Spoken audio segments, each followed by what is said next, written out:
3, niveau 2. Là, c'est mieux, voilà. Bonsoir à tous et à toutes. Bienvenue sur la page de Bertie de Kamit, l'imperturbable négro-thérapeute, défenseur des causes justes qui avance malgré les vents contraires. En espérant que la vidéo vous plaira, vie, force, santé à vous. Pluie de bénédictions ancestrales. Bienvenue sur la page de Ngumbeso Mbungbong, notable de Dieu que je suis, porteur propagateur du savoir ancestral, descendant de la dignité de ceux qui n'ont jamais trahi. Alors, je vais sortir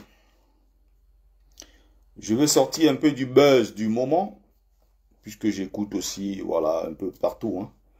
J'ai fait une autre vidéo là-dessus, mais j'aimerais beaucoup plus là maintenant me prononcer sur ce que moi-même je fais, vous entretenir pendant peut-être 30 minutes sur ce que je fais comme métier en France. Et je salue d'ailleurs tous mes collègues, j'encourage mes collègues, je passe le bonsoir à tous les collègues. Alors, pourquoi je fais la vidéo? Je fais la vidéo parce que je remarque qu'il y a quand même pas mal de gens, comme moi d'ailleurs, qui pensent que un agent de sécurité, c'est un homme perdu, c'est un homme qui a échoué, c'est un homme qui ne sait pas où aller, et qui s'est retrouvé comme ça, voilà, qui a raté les marches de l'escalier, il s'est retrouvé comme ça à faire ce métier, qui n'en est pas un en réalité. Je rappelle que, pour ceux qui ne le savent pas, nous avons de plus en plus des jeunes qui sortent des écoles et qui nous retrouvent sur le terrain. C'est-à-dire quoi? Il y a une filière dans les lycées, les collèges, là, ils appellent ça comment? Une filière bac pro, sécurité. Ça veut dire c'est une filière reconnue par l'État, avec des diplômes reconnus par l'État, un véritable métier. Parce que si ce n'est pas un métier pris en compte, on ne peut pas l'instaurer dans les programmes scolaires de faire en sorte que les gens puissent se former.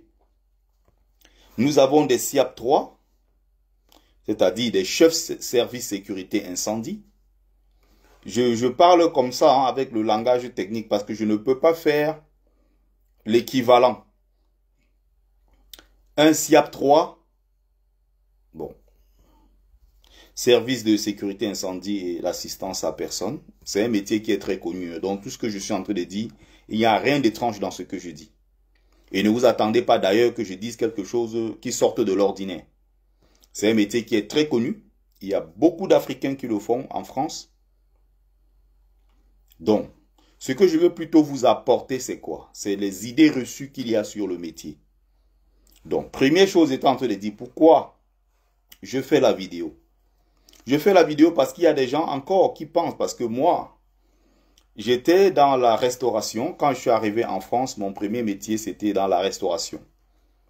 Je faisais tout, bref. Donc, le matin, je faisais du 7h-15h, voilà. Je me levais très tôt.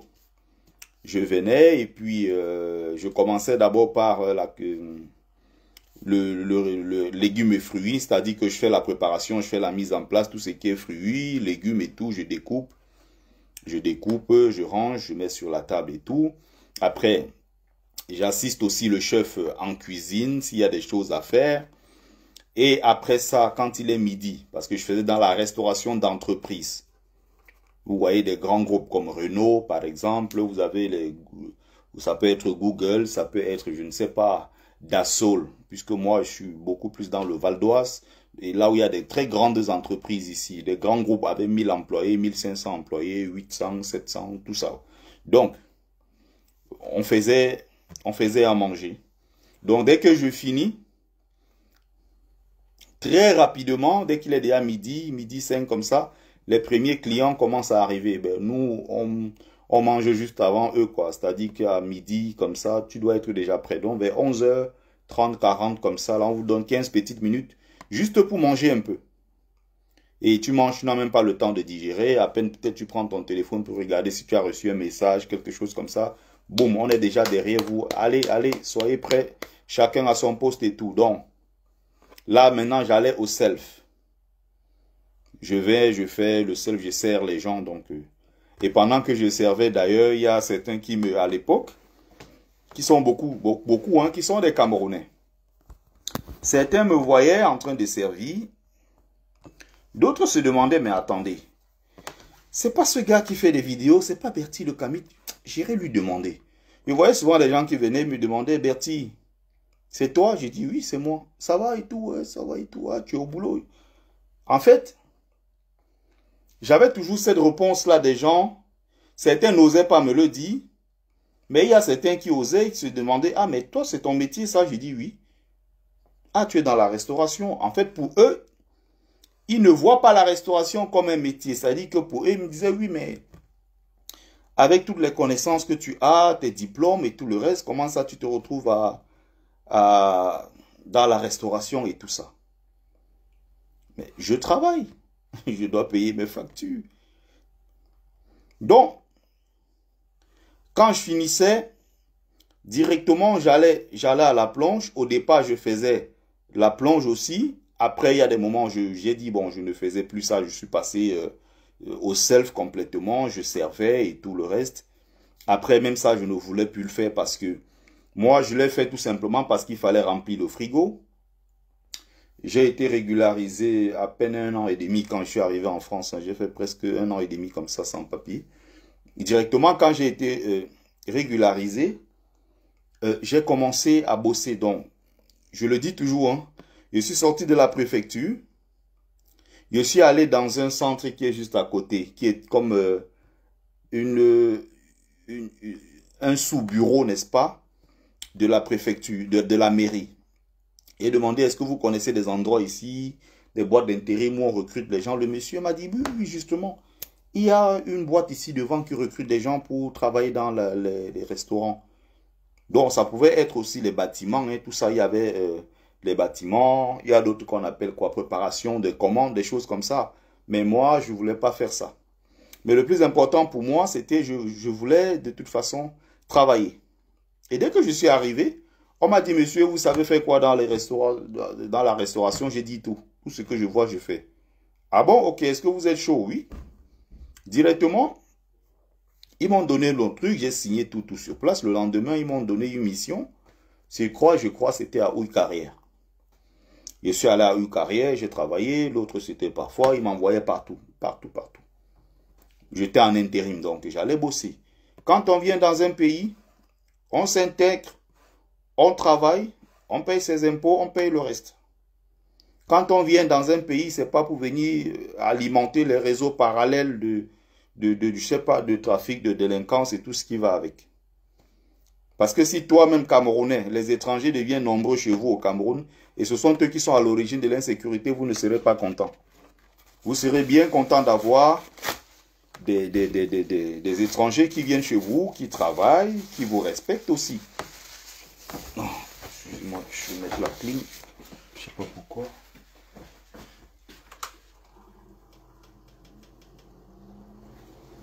Voilà.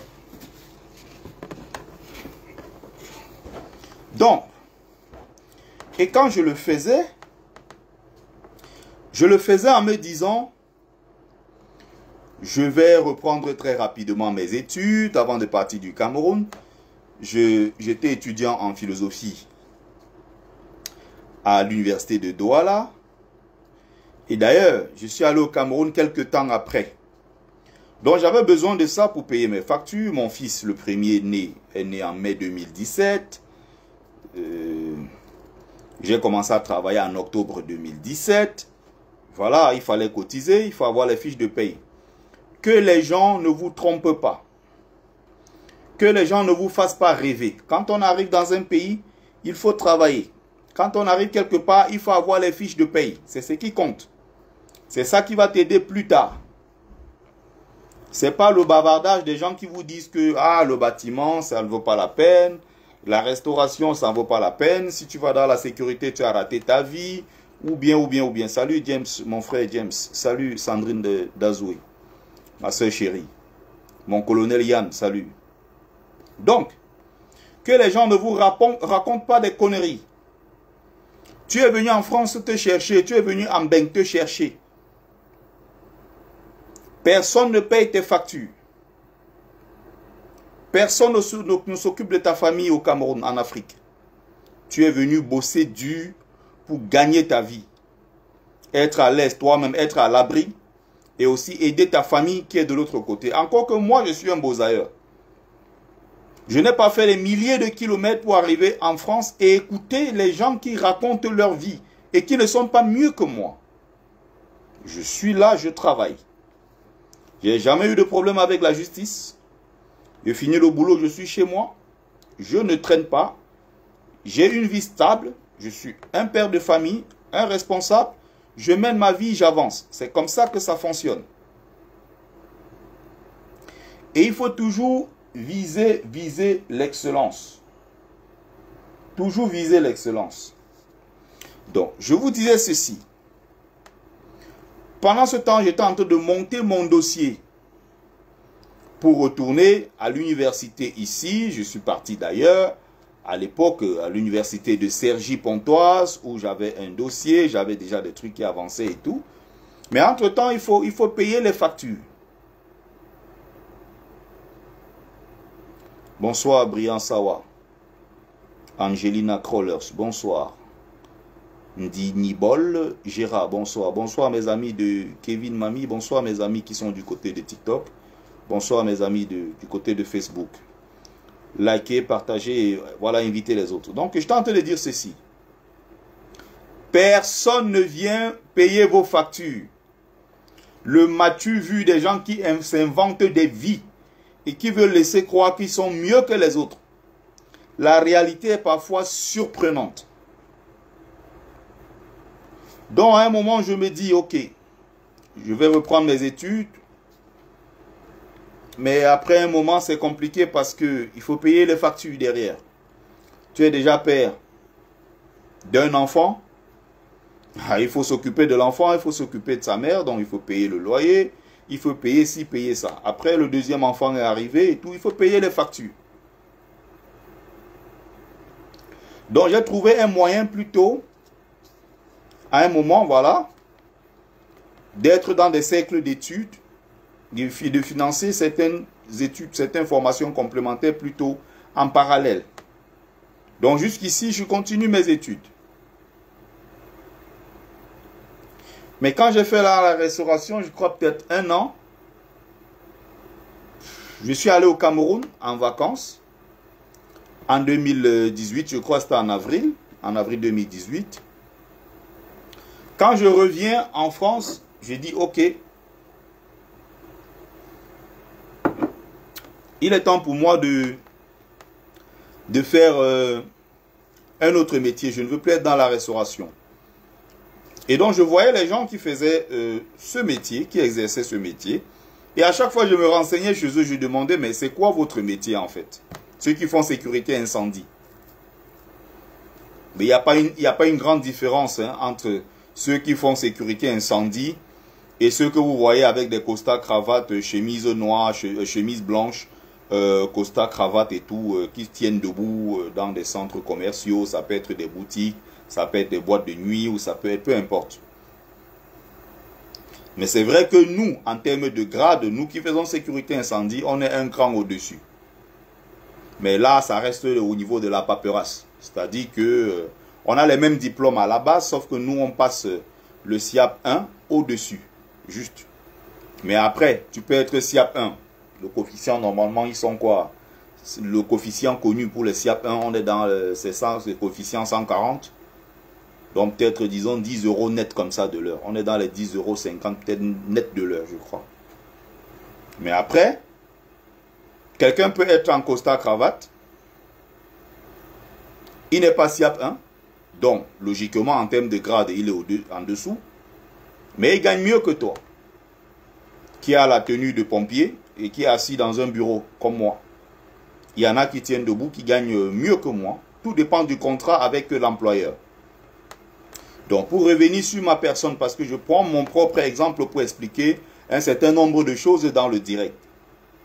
J'espère que tout le monde m'entend bien. J'ai mis la clim là qui fait peut-être un petit bruit. Mais j'espère que c'est bon au niveau du son. Donc, je voyais les gens avec ça, je me disais, bon, il faut que j'aille me renseigner, c'est quoi votre métier, ça se passe comment et tout. Surtout que moi, j'aimais bien comment ils étaient habillés, ça me plaisait bien, quoi. À chaque fois, je les voyais, je demandais c'est quoi ça comme métier. Parce que moi, j'étais comme les autres, c'est-à-dire quoi? Dans ma tête, je savais que agent de sécurité, c'est quoi? C'est les vigiles, c'est quoi? C'est des videurs, c'est comme, on les appelle comme ça, quoi. Moi-même, je ne connaissais pas la différence qu'il y a à l'intérieur. Je ne connaissais pas ça du tout, donc j'étais de l'extérieur. Et donc, je me renseigne, je fais la demande au CNAPS. Ça s'appelle quoi? C'est le CNAPS, en fait. C'est un organisme hein, qui est né, je ne sais pas il y a combien d'années exactement, mais c'est cet organisme-là où il y a des anciens policiers, des choses comme ça.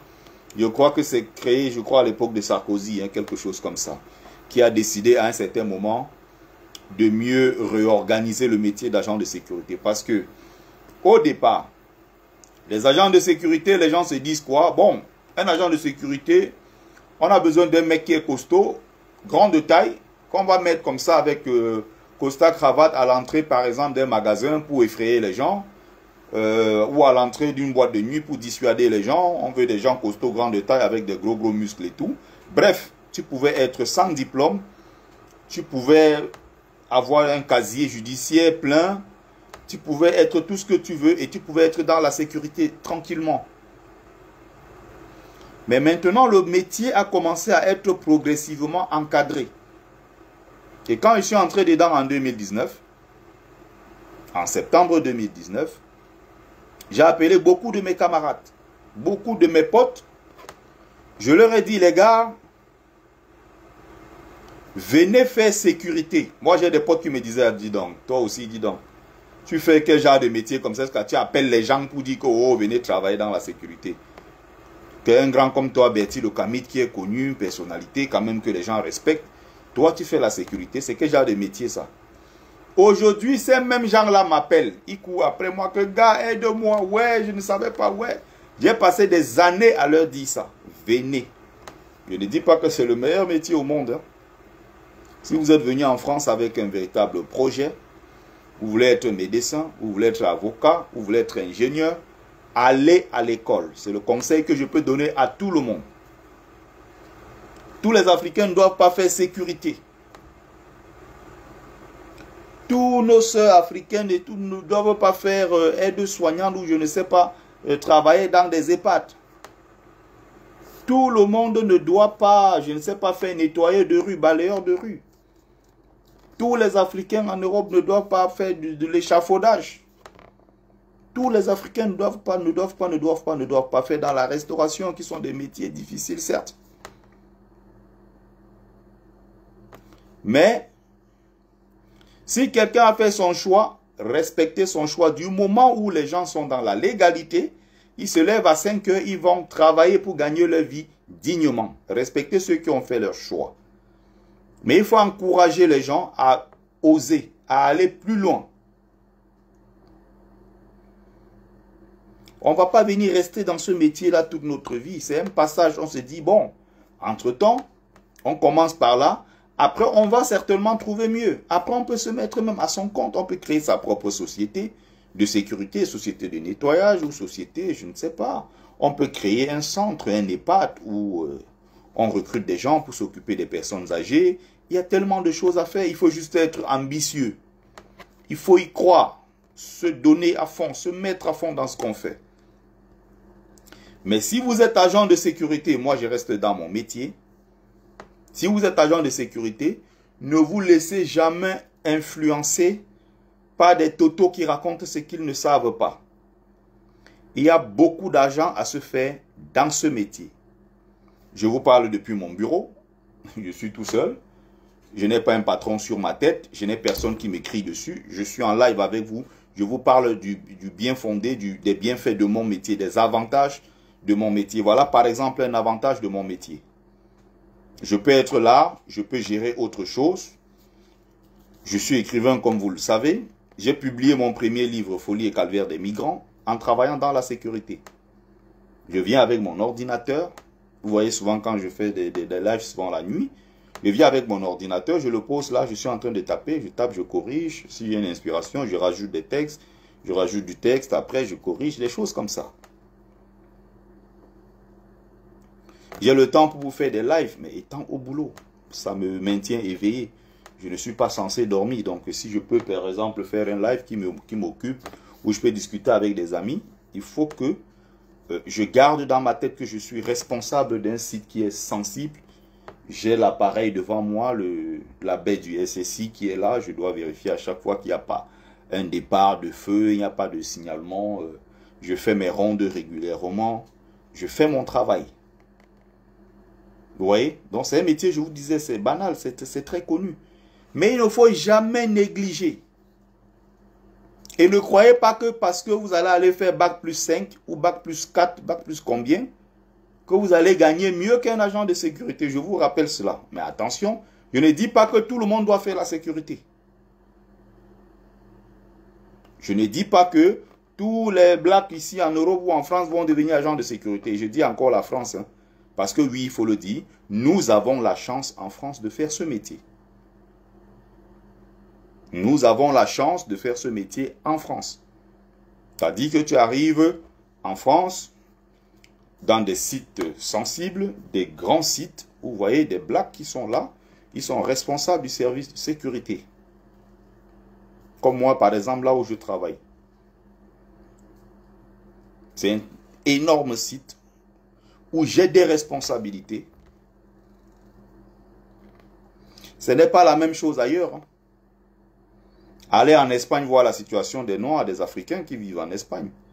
Vous n'allez pas les voir à des positions clés. Ce n'est pas parce qu'un Africain joue au FC Barcelone et gagne 1 million d'euros par semaine que...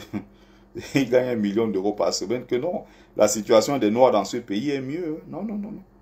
Allez voir la situation des Noirs, par exemple, je ne sais pas, en Italie. Regardez dans les conditions dans lesquelles ils vivent. Regardez les métiers qu'ils font. Or, ici, en France, on travaille dans des sites qui sont quand même des sites, oui. Les Noirs ici peuvent rêver, même s'il y a encore certaines barrières, mais c'est déjà pas mal. On commence toujours quelque part. Vous voyez des blacks ici, chauffeurs de TGV, pilotes d'avion. Vous voyez des gens qui font, des gens qui sont des ministres, qui sont à des postes. Il y a des pays où tu ne verras pas ça, même dans les rêves. Les gens ne se mélangent pas beaucoup comme ça aux Noirs. Vous allez voir que les Noirs d'Italie, par exemple, ou les Noirs d'Espagne, sont des gens qui fonctionnent beaucoup plus entre eux. Pourquoi ils font beaucoup plus les enfants entre eux? Ils sont moins dans, par exemple, le métissage.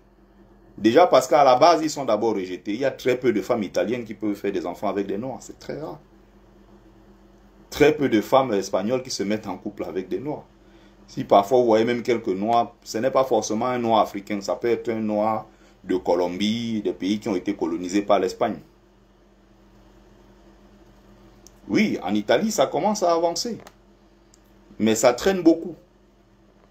Encore une fois, hein, c'est à nous de rentrer chez nous, construire notre continent africain et non d'aller dans les pays des autres et essayer de grappiller un peu, grappiller. C'est à nous de construire de chez nous. Donc, j'étais en train de dire ceci. Je sors donc, n'est-ce pas, de la restauration. J'entre dans la sécurité incendie. Je me forme. J'ai fait 8 mois de formation à l'AFPA, donc c'était financé par Pôle emploi. Parce que j'avais d'abord travaillé 1 an et quelque chose comme ça dans la restauration dont j'avais suffisamment cotisé. À un moment, j'ai juste dit que je voulais changer de métier. Et au départ même, je voulais faire logistique transport. Je voulais monter un dossier pour retourner à l'école. Je voulais faire dans le paramédical. Il y a souvent des trucs comme ça. Je me renseignais chez eux. À chaque fois quand je venais à Pôle emploi, j'ai dit, mais où en êtes-vous avec mon dossier et tout? Oui, mais monsieur Sikadi, votre dossier est un dossier très compliqué. Vous faites des demandes quand même pour des métiers qui ne sont pas si accessibles que ça. On va essayer de voir, hein, mais c'est très difficile. Hein. Je persiste, je reviens. Un jour, ils me disent, mais par contre, j'ai une bonne nouvelle à vous annoncer. Demain, il y a une réunion d'information pour la sécurité incendie. Et là, comme par hasard, ils m'ont trouvé une place. J'ai dit non, demain c'est trop tard. Ils m'ont dit non, non, non, une réunion d'information, venez, venez. Et dès que je suis venu à la réunion d'information, directement, on a ouvert mon dossier. On a financé directement, on m'a dit allez au centre de formation. Comme c'est la sécurité, donc tous les blacks là, allez, sécurité, allez dedans. Ah, je n'ai pas dit non.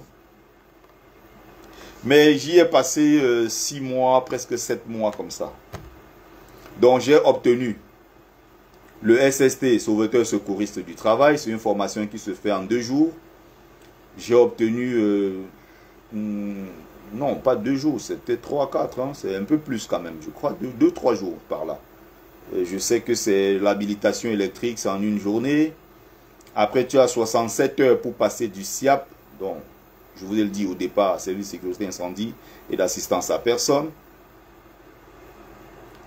Après ça tu as le CQP-APS, hein, c'est 175 heures. Donc tu as 175 heures, c'est, si vous voulez, c'est le diplôme de base qui vous donne accès à une carte professionnelle dans le métier de sécurité.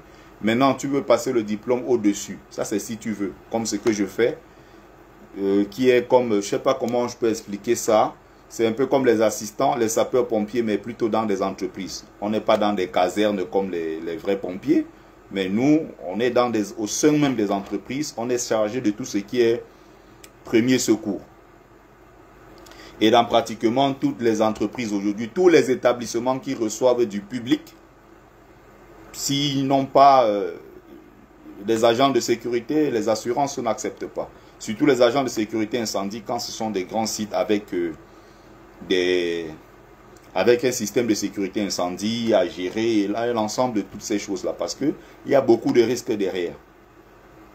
Là, par exemple, je suis dans un hôpital, et je précise bien, je suis dans un hôpital psychiatrique, avec des gens malades. Donc moi, j'ai cette responsabilité-là de ne pas m'endormir et de tout surveiller. Je fais des rondes et tout, pour que les gens aient leur sommeil tranquille. S'il y a un danger ou quoi que ce soit, je dois être prêt à agir, à intervenir. C'est mon travail, c'est une grosse responsabilité. Les gens sont là, ils se reposent.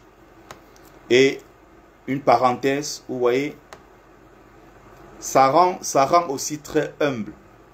Ça permet de savoir que nous sommes très bien. Parce que la situation, vous voyez, quand je venais d'arriver ici au début, je ne supportais pas. Je ne comprenais même pas. J'ai fini par m'adapter. Arriver comme ça dans un centre, vous voyez des enfants de 19 ans, 18 ans, 20 ans, 21 ans, 22 ans, qui sont internés dans des hôpitaux psychiatriques. Ça fait très mal, surtout quand tu es parent. Des enfants, qu'est-ce qu'ils font ici? Tu te poses des questions. Vous avez des parents, vous avez... Et même avant, il y a des trucs qu'on pensait, ah bon, ça c'est des... Quand on disait quelqu'un, par exemple, a fait une dépression, ou quelqu'un est attaqué, par exemple, par une maladie, je ne sais pas, génétique, qui a poussé la personne à faire peut-être une dépression ou quoi que ce soit, et qui se retrouvait dans un hôpital psychiatrique. Avant, les gens se disaient, ah mais ça c'est les maladies des blancs. Oh, dis donc, dérangez pas les gens avec... Ils appellent quoi le stress et la dépression et tout ça. Ça c'est les maladies des blancs. Mais avec le temps, vous vous rendez compte que non, ici, j'arrive, il y a des blancs, il y a des noirs, il y a des arabes, il y a même des asiatiques, il y a tout ici. Un instant. Oui. Oui. D'accord.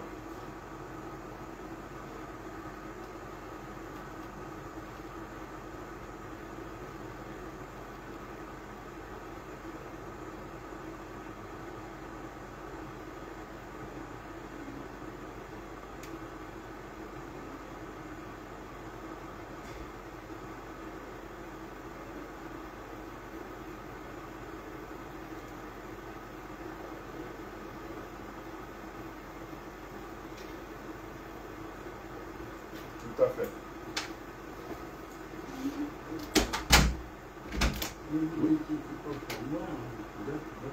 Bon, ok, ça va.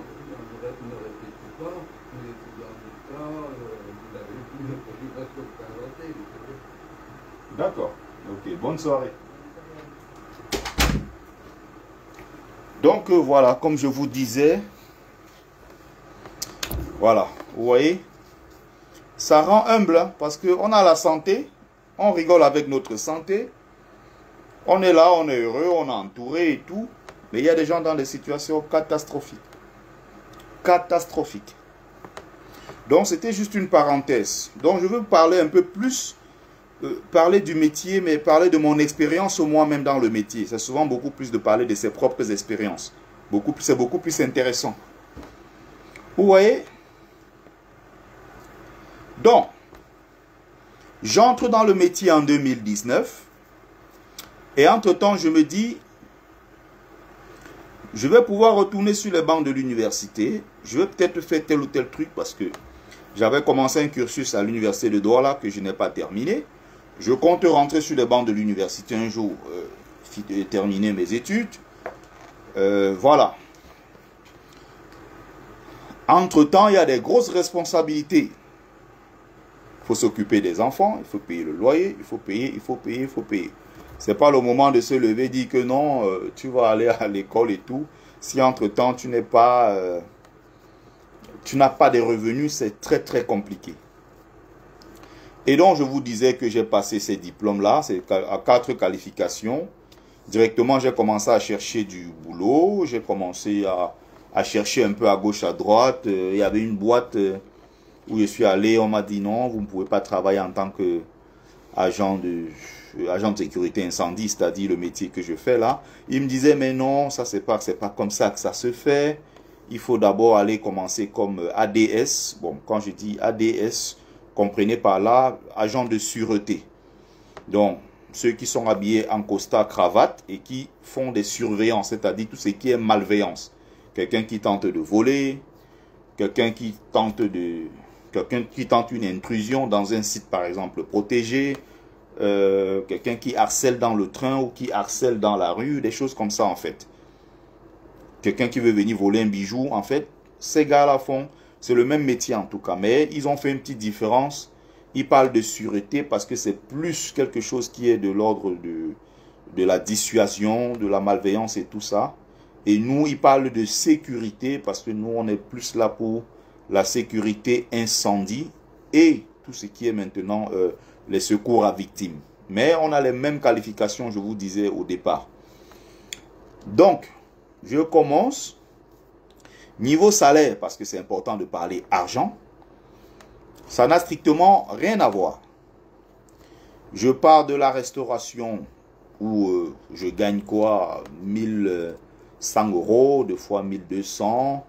Mon plus gros salaire, c'était quoi 1400 euros. J'ai travaillé un mois complet et j'avais quoi 1400 euros.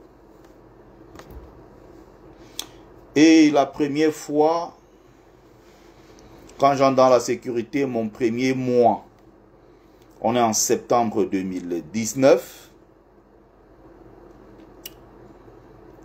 je fais 2 boulots. Parce que là, je suis à mon deuxième boulot là, mais j'ai mon taf principal, qui est dans un grand site, comme je vous disais, et autres. Mais, c'est une différence qui ne dit pas son nom, quoi. C'est-à-dire que même quand moi-même j'ai perçu mon salaire, je me dis que non, ça c'est pas vrai. C'est-à-dire que, à l'époque, quand j'étais en formation, j'avais un collègue qui, juste après sa formation, en attendant de trouver le boulot dans la sécurité, bossait dans un bar avec les tucs et tout ça. Il traitait, il gérait le bar. En fait, il était quoi là? Comment on appelle comment les gars qui font des boissons là? C'est les gars qui il était serveur en même temps, mais vous voyez les gars spécialistes dans des bars qui vous font des tequilas, ça peut être du sex on the beach, ils vous font des cocktails là. Donc ils préparaient les cocktails, ils faisaient des trucs comme ça là, voilà. Barmaid, ils appellent ça comme ça, merci. Donc ils faisaient ça, ils gagnaient 1800 euros. Merde. Quand il nous disait que, gars, j'ai gagné 1800 € ce mois, merde. Moi qui gagnais 1300, 1100, 1200, 1400, une seule fois j'ai gagné 1400. Mais j'ai dit au gars, tu n'es pas sérieux. Tu gagnes 1800 €. Je voyais ça pour moi, c'était comme, non mais laisse tomber quoi. Je dis, ah mais gars, tu as gagné 1800 € ce mois. J'étais impressionné. Premier mois dans la sécurité, à mon boulot principal, j'étais déjà à 2000 €. 2000 €. Sans compter à côté maintenant, j'avais bossé un peu dans une autre boîte là qui me sollicitait de temps en temps. Pour quelques heures, j'ai complété, ça me faisait 2500 €. C'est-à-dire que mon premier mois de boulot dans la sécurité, septembre 2019, j'ai gagné 2500 €. Bon, je fais une parenthèse avec la tristesse qui en a suivi, qui a suivi cette période-là, disons ça comme ça. Parce que bon, c'est l'enfant qui se bat dans le beaux-arts, qui se débrouille dans la vie et qui veut absolument, voilà, qui veut réussir, qui veut faire des choses. Et vous savez l'amour qu'on a pour nos mamans. Donc quand l'enfant se bat comme ça, voilà, son rêve c'est de dire je vais offrir un cadeau à ma mère et tout. Et ça tombe que le même mois, le tout premier mois de boulot dans la sécurité, mon tout premier vrai salaire de 2500 €, ça tombe exactement au moment où je perds ma mère. C'est-à-dire que jusqu'aujourd'hui, j'ai un cahier que j'ai gardé chez moi. Parce que dans ce calepin-là, je notais combien j'allais envoyer à tel, combien je devais épargner, combien je devais faire. Et là, il y a le nom écrit maman et combien, la somme exacte que j'allais envoyer. Et le salaire est tombé le même jour où on l'enterrait. C'est-à-dire qu'elle n'a même pas eu le temps de manger 1 € de mon métier, de la sueur de mon front dans la sécurité. Parce que déjà, je lui faisais des cadeaux, des envois tous les mois. Quand j'étais dans la restauration, mais ça, c'était la restauration, c'était du jonglage, comme on dit, quoi. Mais vraiment, quand je suis entré dans la sécurité, c'est là où j'ai commencé à toucher vraiment l'argent, comme on dit. À vraiment bien gagner de bons salaires, des salaires consistants. Et donc, celle qui m'encourageait en me disant que mon fils va déposer les CV, ne te décourage pas, va chercher du boulot, ne te décourage pas. Ah, tu es déjà en route, bon courage pour ton entretien et tout. Bon, finalement, elle n'a pas été là pour ne serait-ce que goûter le premier salaire, quoi, pour ne serait-ce que profiter un peu. Donc, là, je fais juste la parenthèse. Donc, ce mois-là, je me tape 2500 €. Et depuis que je suis dans le métier, je n'ai jamais gagné, depuis cette période-là, j'ai jamais gagné moins de 3000 € dans la sécurité tous les mois. Je dis bien tous les mois depuis 2019. Oui. Il n'y a pas un patient qui était venu qui avait toqué ou pas? Oui. Tu l'as laissé rentrer? Oui. Ah, on le cherche. Oui, c'est celui qui est infirme là. Oui, c'est bon. Ok. Parfait. Donc, voilà. Si vous tapez en France, les grilles des salaires et autres, vous voyez combien les gens gagnent en France. Pour un salaire de 3000 €, 3500 € ou 3200, il y a à peine 17% de Français qui gagnent cette somme-là tous les mois. À peine 17% de Français. À peine qui ont ces salaires. Et ces salaires-là, c'est dans la sécurité. Donc, vous avez des gens qui considèrent les agents de sécurité comme des... C'est des va-nu-pieds, dis donc, c'est un agent de sécurité. Comme il y a souvent des gens, je vois, ils disent que mais Bertie, c'est un gars intelligent quand même. Bertie pouvait faire mieux. Qu'est-ce qu'il fait dans la sécurité? Mais c'est quoi ça? Mais venez dans le métier. Venez découvrir. Je ne parle pas de salaire brut. Je parle de salaire net. Salaire net perçu. Et je dis bien, c'est parce que moi, je reste chez moi. J'ai mes jours de repos, je préfère me reposer. Je bosse, je mets de côté j'ai ce qu'on appelle enveloppe budget vacances. Moi, je rigole pas avec ça. Je travaille, je dois profiter de mon argent. C'est-à-dire qu'il m'arrive que, bon voilà, tout le temps, je mets quelque chose de côté. Quand c'est les vacances, je prends la route. Non, il y a quelqu'un qui dit net, salaire net avec 2 boulots. Toi, tu dis salaire net avec 2 boulots, comme si tu venais préciser quelque chose que je n'ai pas précisé. Je l'ai dit ici dès le début. Donc, je l'ai déjà dit. Donc, avec mon boulot, et tout dépend encore, je disais ça dès le début, ça se voit que tu viens d'arriver. Et quand tu es médecin, quand par exemple un médecin te dit qu'il gagne 10 000 euros ou bien qu'il gagne 12 000 euros, un médecin, tu crois que c'est parce qu'il fait un boulot, il gagne 12 000 euros pour un boulot? Quand un infirmier te dit qu'il gagne 4 500 euros, tu crois qu'il gagne 4 500 euros pour un seul boulot? Si tu prends 151 heures, c'est l'heure légale en France. Disons, prenons 35 heures par semaine. Si on prend 35 heures par semaine multiplié par 4 semaines, qui gagne 4-5 000 euros avec ça, en faisant seulement 35 heures? Ils sont très peu.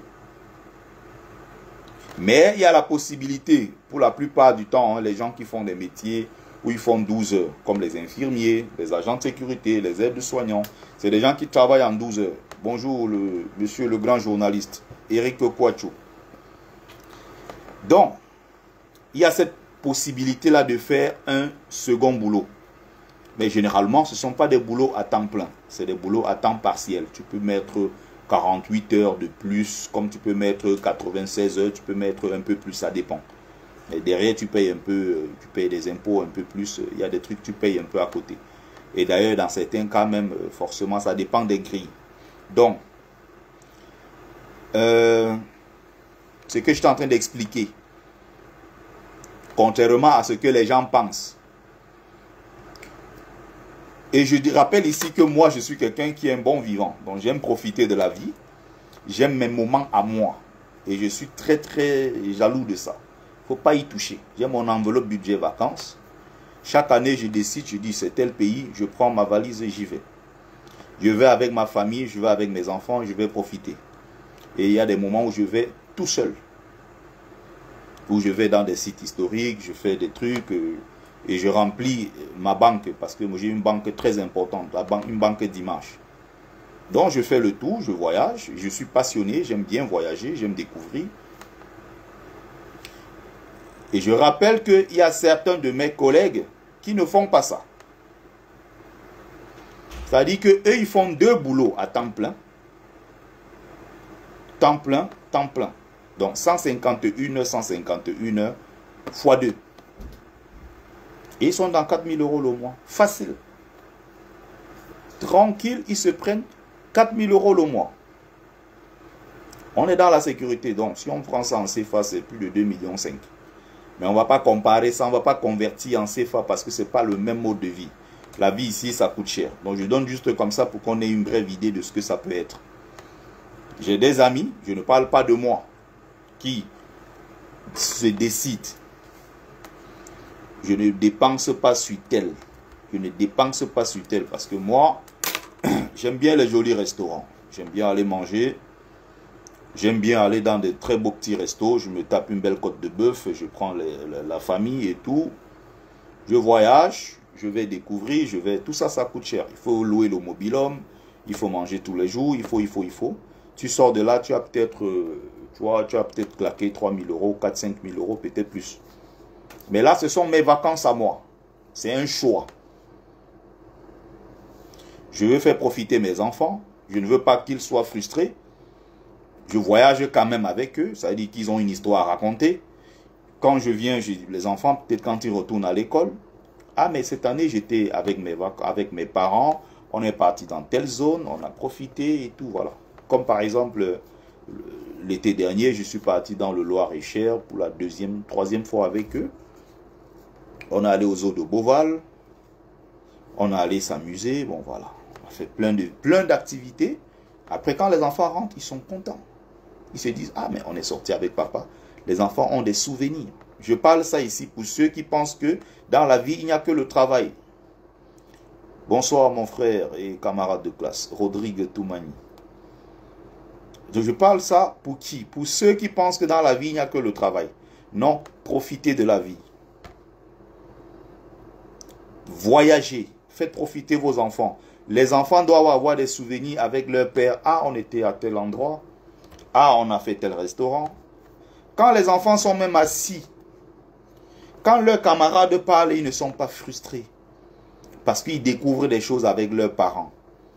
La rentrée, leurs enfants, leurs camarades, ils vont au Maroc. D'autres vont en Algérie, d'autres vont en Tunisie, d'autres vont à Dubaï. Mais prenons les destinations qui sont possibles, qui ne sont pas très loin. Avec des familles bien organisées, on parvient à aller en vacances quand même chaque année. C'est peut-être une semaine seulement, pas plus, ou maxi 2 semaines. Tu prends un petit espace quelque part, tu fais profiter tes enfants. Et les enfants ont des souvenirs avec leurs parents. Il y a des enfants, si tu leur demandes, as-tu été déjà en vacances avec tes parents? Non. Mais le père travaille, il dort dehors pour chercher l'argent. Il a 4 000 € le mois, 3 000 €, 3 500. Il fait 2 boulots dans la sécurité. Il gagne un très bon salaire pour ce qu'il fait. Mais les enfants sont débraillés, mal habillés, des enfants qui ne mangent pas dans des restos. On jongle à la maison, aujourd'hui c'est des pommes de terre, demain on jongle avec du riz, on jongle avec des pâtes, des petits trucs au lardon, on jongle avec des trucs, non. Mets de côté une somme, au lieu de penser à ton chantier au pays, au lieu de penser, je ne sais pas, à tel ou tel, non, fais plaisir à tes propres enfants qui sont nés et qui ont grandi ici. Tu auras des comptes à rendre à ces enfants-là plus tard. Si tu prends ton argent d'ici, tu abandonnes tes propres enfants d'ici pour t'occuper de la famille au pays qui te met la pression tous les jours. Oh, tel est tombé de l'arbre. Oh, tel n'a pas mangé. Oh, tel est à l'hôpital. Et tu cèdes à chaque fois. Tes propres enfants d'ici, tu es en train de les rendre malheureux. Demain, tu auras des comptes à leur rendre. Il faut profiter toi-même. Donc, il y a des moments, je prends mon temps pour moi-même. Comme là, l'enveloppe budget vacances est en train de grimper un peu. Le moment venu, tac. Je change, je prends une destination, j'y vais, je profite. Demain matin, je vais peut-être, voilà, un matin on apprend, bon, je suis mort, je suis passé à autre chose. Je ne vais pas rejoindre mes ancêtres de l'autre côté. J'aurais quand même fait ma part, j'aurais quand même, voilà, voyager, profiter, faire ce qui me plaît. Pas faire le radin tout le temps. Négliger les enfants. On donne l'argent des allocations. On prend, on achète les sacs à main. On est dans les soirées africaines. Tes enfants sont là, ils n'ont pas mangé. Au lieu de rentrer à 15h, 16h, tu prends les heures supplémentaires pour finir à 20h. Tes enfants rentrent de l'école à 16h. Papa n'est pas là. Maman aussi n'est pas là. Ils sont où? Ils sont au travail. Les enfants à 16h, qui les récupèrent à l'école? Ils arrivent, ils traînent en bas de l'immeuble. Qui vient les recruter? Les vendeurs d'un coup. Mon petit, le temps que tu perds à l'école, si tu pas livré, ou bien tu fais seulement le guetteur, quand la police vient, tu dis que la police est là. Tu as 1 000 € la semaine. Multiplié par 4. Par mois, tu as 4 000 €. Un enfant qui n'avait jamais vu ça, ben, il sait de tout de suite. Parce qu'on a plus pensé au travail, passer plus de temps au boulot. On a oublié la maison. On a oublié le confort et l'épanouissement des enfants. J'avais d'ailleurs fait une vidéo dans ma ville parce que j'avais remarqué quelque chose qui me gênait. Parce que je travaillais à un moment, j'étais beaucoup invité avec la mairie pour donner des conférences aux plus jeunes dans des centres, des maisons de quartier et tout ça pour leur parler. Et j'étais allé, quand j'étais revenu des vacances, il faisait tellement chaud que je voulais aller à la piscine. Il y a la piscine municipale, donc je vais avec femme et enfants, j'arrive, mais je suis choqué parce que quand j'arrive, il y a une première chose qui me frappe. On est en pleine période estivale, et je ne vois que des enfants noirs, des enfants d'origine africaine dans la piscine. Je me demande, mais où sont les blancs? Parce qu'on est dans une ville où il y a beaucoup de blancs. Où sont les enfants des blancs? Où sont les enfants des arabes? Pourquoi à la piscine municipale, on ne voit que des enfants des nègres? Pourquoi? On comprend tout de suite le problème. Et quand j'ai demandé 2-3 personnes qui travaillaient, ils ont essayé de m'expliquer, j'ai compris. Ils sont allés, ils se sont dit, bon, comment on fait pour occuper ces enfants? Ils ont créé une scène quelque part avec les jeunes du quartier. Ils ont mis de Ndombolo, de Kofi Olomide, de Fali Ipupa, les Collés, la petite, des choses comme ça. Vas-y, Frankie, c'est bon, les choses comme ça, des nègreries comme ça qu'ils ont mis un Didier là-bas, le Didier animé. Ils étaient tellement contents. Ils dansaient partout. Je suis venu, j'ai fait une vidéo là-bas, j'ai dénoncé ça. Quelqu'un m'a appelé pour me dire, ah ouais, tu as quand même remarqué cela, mais d'autres n'ont pas remarqué. Pendant ce temps, les enfants des autres sont dans des conservatoires, ils sont au cinéma, ils font des activités ludiques, ils voyagent avec leurs parents, ils font ci, ils font ça. Les nôtres sont abandonnés. Pas parce qu'on ne gagne pas des bons salaires, mais parce qu'on est mal organisé. On veut résoudre tous les problèmes. Et il y a un papa haïtien qui passait. Il était scandalisé quand il voyait ça. Il s'est arrêté. Il a senti qu'il y avait quelque chose. Je suis allé vers le père là. J'ai demandé, mais il y a quoi et tout. Il me dit que mais il est choqué par ce qu'il est en train de voir. Pourquoi? Des jeunes en train de danser du ndombolo et toutes ces choses là. Aïe, aïe, aïe, aïe, aïe.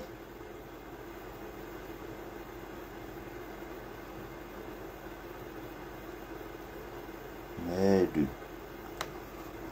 Les gens sont en train de signaler mon live. J'ai dit quoi de méchant ici? Qu'est-ce que j'ai dit de méchant ici? Pardon. Ne signalez plus mon live sur TikTok. Là, j'ai des restrictions. Je ne sais pas pourquoi. Il fait peut-être que je code les mots. Parce que là, on vient de m'envoyer un avertissement avec des restrictions.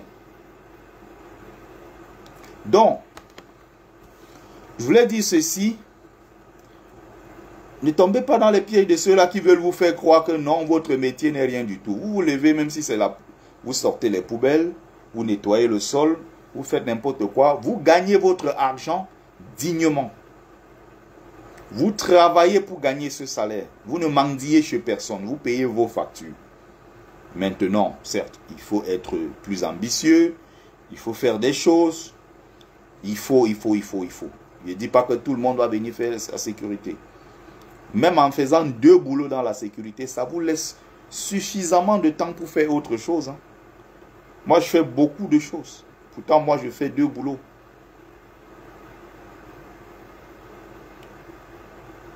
Je fais beaucoup de choses. J'écris, je lis beaucoup. Quand je suis au boulot, comme je suis à la maison, je prends mes vacances. Hein. Il y a des moments, je prends 10 jours. Et c'est possible parce que nous, on fait les 12 heures. Ça veut dire quoi? En 3 jours, j'ai fait mes 36 heures. J'ai terminé ma semaine. Les 4 autres jours, je peux dormir chez moi. Donc, je travaille 12 ou 13 jours dans le mois. J'ai mon contrat plein. Donc, si je veux prendre quelques heures supplémentaires, je vais au-delà parce que je sors à 5 heures par exemple, je commence à 7 heures, je finis à 19 heures, je rentre chez moi, il est peut-être 20h30. Vous voyez? Donc je peux faire un deuxième boulot et qui ne m'épuise pas. Parce que le problème c'est la pénibilité au travail. Moi je n'ai pas de pénibilité au travail. Ceux qui ont la pénibilité dans le travail, c'est ceux qui tiennent par exemple debout 12 heures. Là il y a beaucoup de pénibilité. Ceux qui ont la pénibilité au travail, c'est ceux qui sont dans la restauration, ceux qui sont dans le bâtiment, maçonnerie, échafaudage et toutes ces choses-là, et qui font face aux intempéries.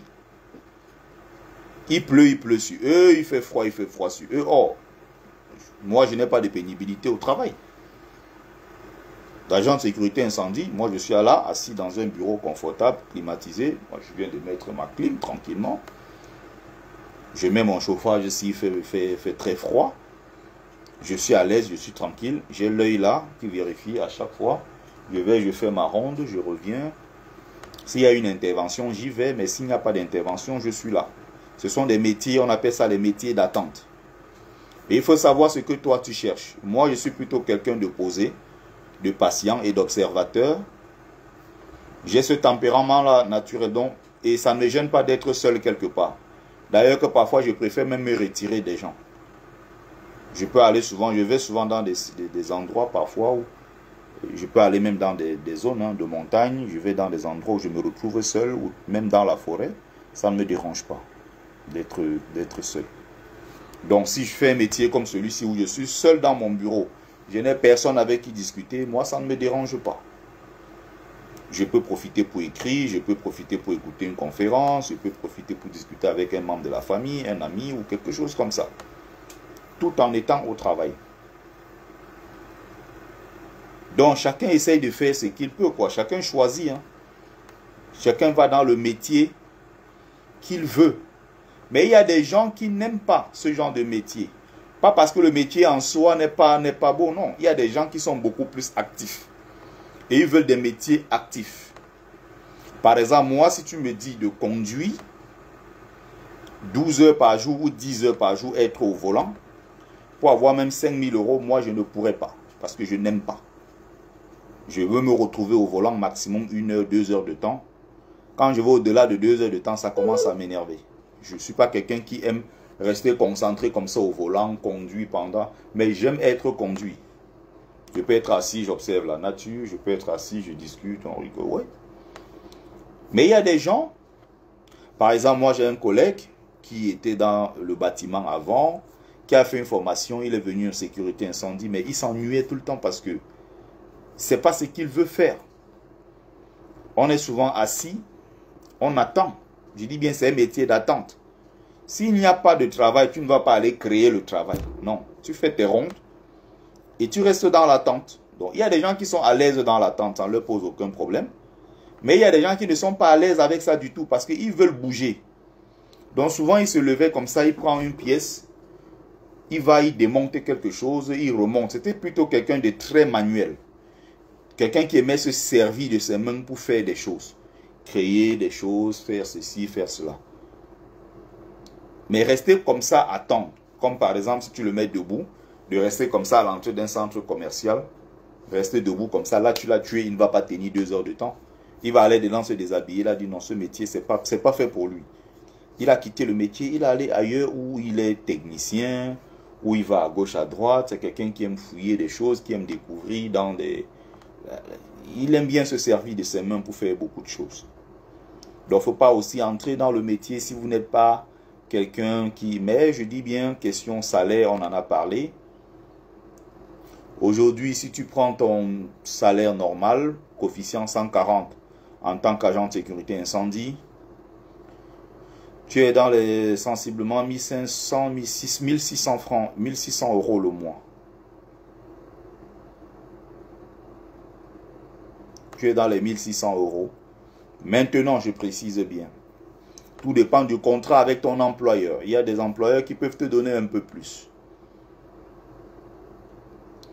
Il y a des employeurs qui donnent jusqu'à coefficient 160 au SIAP 1, 170, 180 au SIAP 2. C'est-à-dire que tu te retrouves à avoir, je crois, 13 €, 11 €, 12 € net comme ça de l'heure, ou 13 €, 12,50 €, 13 € peut-être, voire même 14 € dans certaines situations. Tout dépend encore une fois. Si tu es recruté dans une bonne boîte avec des patrons qui sont très corrects et qui te respectent, tu fais très bien ton travail, tu as même droit aux primes, tu as droit à la... Il y a beaucoup de trucs de transport, la moitié est payée, c'est normal tout ça. Hein? Tu as beaucoup de primes qui s'ajoutent et ça rajoute quelque chose sur ton salaire. Donc, moi je vous disais par exemple, j'ai travaillé à l'Académie française, là où il y avait le Léopold Sédar Senghor et tous ces 5 ans-là. Moi j'ai bossé là-bas. J'avais un collègue qui avait Bac plus 6, il a fait littérature et édition. Il travaillait dans une grande maison d'édition. Et dans la maison d'édition, il avait quoi? Dans les 1800, 1900 €. Après beaucoup d'années d'expérience, il est passé à 2000 € net, quoi. Et partout, et à chaque fois que je vous parle, hein, on est dans le net. Hein, je ne parle pas de brut ici, je parle de net. Donc, après ça...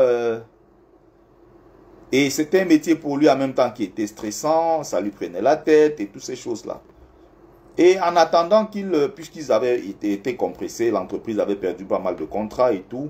Et lui s'est retrouvé comme ça au chômage. Et entre-temps, il s'est dit, bon, je fais sécurité incendie en attendant. Et il est arrivé premier mois, il a commencé à gagner. Après, il est passé à 2000 euros. Ça dit qu'il suffit d'avoir une vacation supplémentaire ou 2 vacations supplémentaires. Tu as facilement 2000 euros. La formation ne dure pas longtemps. C'est des formations de 3 mois. Tu prends 3 mois maximum, tu as fini avec la formation. Tu as 175 heures, je disais, de CQP-APS. Tu as 67 heures de SIAP 1. Et voilà. Tu as 2-3 jours comme ça, habilitation électrique, SST, sauveteur secouriste du travail. Tout ça, c'est quoi? C'est des diplômes. C'est basique, quoi. C'est-à-dire que si quelqu'un a un malaise, comment intervenir, comment mettre quelqu'un en position latérale de sécurité pour faciliter la respiration. C'est quoi, comment faire un massage cardiaque. C'est quoi, voilà. C'est des choses comme ça qui sont des gestes de premier secours en général. On te donne ce diplôme-là. C'est une petite carte comme ça, cette qualification, voilà, au bout de 3 jours. Mais vous faites quand même beaucoup d'exercices, de mise en situation, on vous valide. Après ça, maintenant, tu peux passer au-dessus. Comme nous avons des diplômes, on n'est pas le SST, nous, on est PSE1, premier secours en équipe. Parce que notre entreprise exige cela. Parce qu'on veut des gars suffisamment prêts sur le terrain. Et là, on va passer le premier secours en équipe niveau 2. Donc, PSE1, PSE2. C'est presque, si vous voulez, les mêmes qualifications que les gens qui travaillent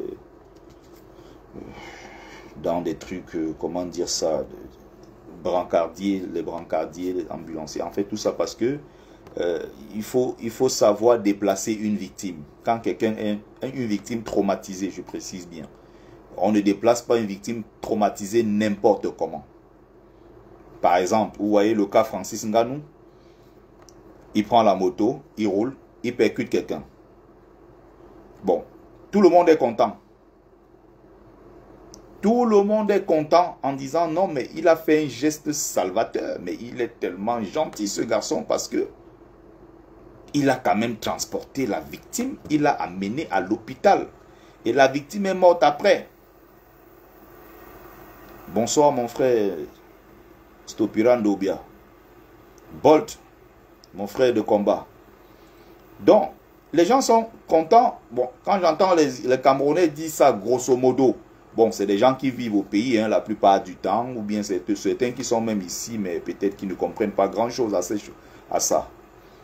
On ne déplace pas une victime traumatisée n'importe comment. Donc, Francis Nganou peut être le plus gentil de la terre. Le geste qu'il a voulu faire, ça part d'une très bonne intention. Mais pour quelqu'un qui est dans le métier, peut-être à 50-60%, on peut conclure que c'est même plutôt ce geste-là qui a tué la fille et non le médecin même à l'hôpital. Parce que les premières minutes, ça compte. La manière de déplacer une victime, en voulant déplacer la victime, tu peux tuer la victime une fois. Tu peux killer. Merde, j'ai encore utilisé un mot qu'il ne fallait pas. Ils vont bloquer mon live. J'espère. Donc, bras cassé, le pied cassé. Il faut un médecin spécialisé, un traumatologue, urgentiste. Il faut des gars spécialisés pour venir sur place. N'importe qui ne transporte pas une victime pour amener à l'hôpital. Parce qu'en faisant ce geste-là, c'est là où la plupart du temps, on killame les gens. Parce que quand on voit les accidents au Cameroun, chacun prend la machette ou la hache ou je ne sais quoi. On vient, on casse, on retire les gens. On tire, on met au sol, on tire, on jette ici, on tire. Les gens ne sont pas formés. Ce n'est pas de leur faute. C'est des trucs qu'on pouvait faire au Cameroun. Au lieu d'apprendre le chinois aux gens ou l'espagnol aux gens, ou je ne sais pas quelle langue encore du jupitérien on apprend aux gens au Cameroun dans les écoles. On pouvait mettre ça, ou bien peut-être on peut même laisser les langues, mais on met un truc en plus. On appelle ça par exemple pour de premier secours ou le secourisme. On apprend aux gens, si vous êtes à l'école entre camarades, en faisant les cours d'EPS, quelqu'un fait un arrêt cardiaque, on intervient comment? On n'a pas besoin d'être un grand spécialiste pour connaître ce que c'est. Les premiers gestes simples. Est-ce que la personne respire? Est-ce qu'elle est consciente? Est-ce que la personne saigne? C'est les premières questions, c'est basique. Oui, pas de la joie. Le patient doit rester immobilisé. Il faut des spécialistes. On ne transporte pas parce que, bon, on se dit, brrr, on transporte, on amène à l'hôpital. C'est en transportant que peut-être l'os qui était simplement cassé va maintenant perforer les nerfs. L'os qui était cassé en déplaçant, vous percez, vous transpercez le corps. Il y a tellement de dégâts qui se passent à l'intérieur. Alors qu'il aurait tout simplement fallu faire, par exemple, un maintien tête, un maintien pied, je ne sais pas quoi, immobiliser la victime en attendant l'arrivée des secours. Parce que les secouristes sont spécialistes. Les médecins, les traumatologues, les urgentistes, ils savent exactement ce qu'il faut faire. Comment transporter?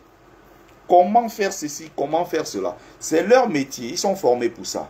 Au Cameroun, est-ce qu'il y a ça? Non. C'est toi qui te débrouilles à mettre quelqu'un sur le Bentikin ou transporter, mettre dans un taxi pour amener toi-même à l'hôpital. Or, si on avait mis le service d'ambulance compétent avec tous les gens compétents, on pouvait tout simplement faire appel en disant à tel endroit il y a eu un cas. Ceux-là viennent, ils déplacent la victime en respectant les normes. Parce que ce sont des professionnels qui sont formés pour ça. On aurait sauvé tellement de vies au Cameroun. Tellement sauvé de vies au Cameroun. On aurait sauvé tellement de vies. Peut-être que ma mère serait en vie si elle était tombée dans un environnement avec des gens qui sont formés. Arrêt cardiaque, personne ne sait ce qu'il faut faire. Est-ce qu'elle est consciente? Est-ce qu'elle respire? Si elle est consciente, elle respire, on sait ce qu'il faut faire. Elle est inconsciente, elle ne respire pas, on sait ce qu'il faut faire. Qu'est-ce qu'on a fait? Tout le monde crie parce qu'il y a la panique. Ce n'est pas de leur faute. Ils ne sont pas formés, ils ne savent pas ce que c'est. Or, on aurait pu former tous les Camerounais à cela. En France, ici, c'est partout. Tout le monde est formé. Donc, quand je vous parle de sauveteurs, secouristes, là, même les enfants ici, des écoles primaires ici, savent le faire. D'ailleurs, il y a un gamin la dernière fois de 10 ans, 11 ans, comme ça, qui a sauvé la vie à, un conducteur qui conduisait un bus d'une école. Et il a fait un malaise cardiaque au volant. C'est le jeune homme qui l'a, c'est un petit garçon, un adolescent, je crois que c'est 12 ans ou 13 ans, quelque chose comme ça, qui l'a sauvé. Pourquoi? Parce qu'à l'école, ils sont formés ici. Dès le bas âge, on sait c'est quoi appeler la police, les pompiers, les urgentistes et tout. Quand quelqu'un tombe, on pose la question, on demande si la personne répond aux sollicitations verbales ou physiques. Est-ce que vous allez bien? Des choses comme ça qui sont simples. Est-ce que vous m'entendez? Clignez des yeux, répondez. Est-ce que vous êtes là? Vous vous trouvez où? Il est quelle heure? C'est des simples choses que les enfants ici connaissent. On pouvait faire en sorte qu'au Cameroun, entre Douala et Bafoussam, l'État du Cameroun décide que bon, sur tous les kilomètres ou tous les 5 kilomètres ou 2 kilomètres, on va peut-être former des gens, on va peut-être remettre du matériel, ou on va peut-être, je ne sais pas, donner des trucs, faire en sorte que s'il y a un cas d'accident, que les gens interviennent. On peut peut-être donner des trucs, mettre des espaces, aménager des espaces sur peut-être tous les 5 kilomètres, comme ça, ou permettre aux gens, par exemple, s'il y a un accident, des choses comme ça, que les gens puissent aider les autres.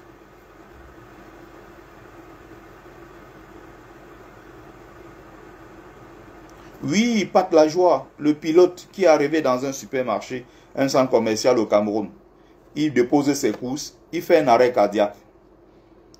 L'agent de sécurité là, il regarde. L'agent de sécurité regarde, il ne sait pas quoi faire. Parce qu'il n'est pas formé au geste de premier secours. Il ne sait même pas ce que c'est. On lui a donné sa tenue, le jaune là. On a dit que bon gars, tiens-toi là-bas en face. Tous les mois, on lui donne ses 40 000 ou ses 50 000. Entre-temps aussi, il jongle. Quand le client dit que mon frère, il n'y a pas un gâteau, il donne un petit gâteau. Oh, mon frère, ils deviennent des mendiants. Alors que c'est un métier noble, c'est un métier digne. Moi, à mon boulot, quand nous on fait des interventions, à chaque fois, on travaille sur un grand site sensible. Il y a des gens qui viennent nous encourager. Ah, mais monsieur, merci. La dernière fois, l'un de vos collègues ici là m'ont sauvé la vie. Il y a des cas, hein, plein de trucs, nous intervenons. Des gens qui, par exemple, ceux qui l'âment eux-mêmes, ils portent se jeter dans des trucs. On a des cas où on intervient. Il y a des cas où des femmes accouchent en pleine route. Il y a plein de trucs où on intervient. Les gens sont formés. L'agent de sécurité la regardait seulement. Pas de la joie, il regardait parce que oui, ce n'est pas de sa faute. Il n'est pas formé. Première des choses, il devait intervenir s'il avait le minimum de formation. Il n'a pas ça. Donc, pour tout ça, pour vous dire à quel point, oui, le métier, il est important. Si vous créez une grande société, par exemple en France, avec des risques, si vous ne mettez pas un service de sécurité incendie, l'entreprise n'ouvre pas. Ce n'est même pas possible. Même si un matin, les agents disent qu'ils ne travaillent pas, le chef d'équipe n'est pas là, son agent n'est pas là, l'entreprise ferme cette journée-là. Les assurances ne vont pas accepter. Ils partent du principe que ces gars doivent être là pour surveiller. Parce qu'ils ont fait des statistiques. Hein. Ils se sont rendus compte que, mais avant, quand il n'y avait pas des agents de sécurité, il y avait tellement de désordre, tellement de choses, tellement d'accidents. De plus en plus, on forme les gens, on les met sur des sites, ils font des rondes, ils sont présents, ils interviennent en moins de 5 minutes. Si on dit il y a départ de ceci, un départ de feu, ou on dit quelqu'un par exemple est tombé sur un escalier mécanique, ou l'escalator, d'autres appellent ça comme ça, mais les gens interviennent rapidement, les gens sont formés, ils savent ce qu'ils ont à faire. Ils se sont rendus compte dans les statistiques que ça a considérablement baissé. Il y a de moins en moins de départs de feu, il y a moins de... Non, on se dit, ok, bon, on a besoin de ces gars-là sur le terrain. Vous avez des gens qui disent que c'est un agent de sécurité. Vous savez combien les gens gagnent dans ça? Je vous dis, je ne dis pas ce que moi-même j'ai déjà réalisé, parce que moi j'ai déjà fait des trucs au Cameroun, j'ai réalisé, mais moi pour l'instant ça c'est comme le magasin pour garder d'abord en dehors de l'autre que j'ai réalisé, que je suis en train de monter, il y a plein de trucs que j'ai réalisé. Et moi je fais la sécurité, pourtant. De 2019 à 2025, ça fait 6 ans que je suis dedans. Or quand moi j'étais venu, je me disais dans peut-être un an je vais arrêter parce que mon dossier était en cours, je retourne à l'université, mais bon, moi je suis dans le métier, je m'y plais, je gagne mon argent, honnêtement, je n'embête personne, je gagne ma vie. Et aujourd'hui, j'ai décidé d'en parler un peu parce que il y a des gens qui ont l'impression que quand tu les entends même dire, ben tu sais qui dit donc? Il est agent de sécurité. Quand tu les entends parler, tu te demandes, mais attendez, mais ceux-ci, ils ont quel problème en fait? Non, non, non, non. Les gens se font beaucoup d'argent dans le métier. Et vous savez pourquoi maintenant c'est de plus en plus difficile? Avant, c'était très facile. Tu entrais dans la sécurité comme vous voulez. Maintenant, là, ils sont en train de visser. Ça veut dire que même ceux qui avant, c'est un métier que beaucoup de blancs avant faisaient, beaucoup, parce que c'est des métiers qui sont parfois un peu contraignants. Vous travaillez les week-ends, les jours fériés, et vous travaillez aussi de nuit, parce que c'est une équipe qui est là 24 heures sur 24. Il faut toujours quelqu'un. Bon, les Français ne sont pas des gens qui aiment bien les boulots de nuit, trop, ils ne sont pas dedans. Les Français, on ne s'amuse pas avec leur week-end. Leur week-end est sacré. Donc, quand tu commences à casser sa tête qu'il faut se... Nous, on est les aventuriers, on est venus chercher l'argent. Tu m'appelles à tout moment, je sors, je m'en vais travailler. Oh, il y a un racaille que je dois bloquer. Rapidement. Cimetière de Paul Biya. Voilà. Voilà. Voilà quelqu'un qui dit qu'en Belgique, il faut avoir la nationalité pour faire la sécurité. En Belgique, dans beaucoup de pays d'ailleurs. En Allemagne, vous n'allez pas voir les blacks, non, non, agents de sécurité, les immigrés, non, non, non. Il y a des secteurs où ils ne peuvent pas intégrer les étrangers facilement. Quand vous voyez agents de sécurité, non. Ce sont des gens du pays là, même en Espagne, en Italie, c'est pareil. En France, c'est très ouvert. Très, très ouvert. Et je vous disais les évolutions dans le métier. Hein. C'est pas ce que je fais, par exemple, moi j'ai d'autres diplômes, c'est-à-dire qu'en dehors de ça, j'ai le diplôme au-dessus. Vous voyez, il y a le diplôme au-dessus. Et il y a un autre diplôme que je vais passer. Et un autre diplôme encore, je les passe au fur et à mesure. Donc dans le métier, on peut évoluer et avoir de très bons salaires, être même véhiculé. En étant agent de sécurité incendie. Vous passez votre SIAP 1, SIAP 2, SIAP 3. SIAP 3 ici, c'est minimum le bac, c'est l'équivalent. Mais je ne sais pas dans le système académique, c'est pas souvent pareil. Diplôme professionnel et diplôme l'équivalent, quand c'est dans le circuit académique, c'est souvent difficile. Mais je crois que c'est dans les... Je sais pas si c'est minimum bac quand même. Peut-être bac plus 1, bac. Et il y a de plus en plus aujourd'hui des jeunes qui sortent directement des lycées avec des bacs pro et qui passent leur SIAP 3, qui arrivent comme chef service sécurité incendie dans des grandes boîtes. C'est 3 000 € le mois. Je dis bien du net. Du net. 2 800 à 3 000 €. 2 500 parfois pour les débutants. Ça peut monter très rapidement. Et vous avez des primes, vous avez beaucoup d'avantages parce que ça c'est l'encadrement. Donc vous êtes l'intermédiaire entre la société et le client. Des chefs sécurité incendie. Et que les gens ne vous découragent pas. Qu'on ne vous dise pas non, chef service et sécurité incendie, le niveau est trop haut. On n'y a pas beaucoup de boulot. Ils ne vont pas vous donner du travail parce que vous êtes noir. C'est des postes des blancs, non? Que les gens ne vous racontent pas des histoires. Il y a beaucoup d'argent à se faire. Tu passes ça, il y a par exemple des gens qui sont formateurs.